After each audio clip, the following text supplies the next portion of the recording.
餅式嘅店鋪、印刷廠、理髮店、藥材嘅鋪頭啊，咁迎嚟呢間老鳳茶居。嚟到呢度一定要叫佢呢個老鳳金沙王，因為佢呢個最招牌嘅腸粉啊，佢入邊好多米通蝦啦，同埋最主要佢腸粉好滑，外軟內脆啊！食牛肉球咧點都會係落呢個醃汁，知道普通話嘅醃汁係點講咧？同埋你會唔會連埋腐竹食㗎？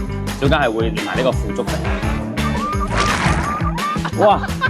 辣口啊！呢個肉球咧補充呢個芫茜味，芫茜愛好者係需要試試佢。嗱咁平時飲完茶一盅兩件啪啪都有走噶啦，但係記住嚟到呢度老鳳茶居一定要食佢呢個薑汁桂圓紅棗糕，食完翻唔到轉頭，好有養生嘅啫嘛！嗱，有薑汁啦，有桂圓啦，有紅棗啦，食完命都長幾年。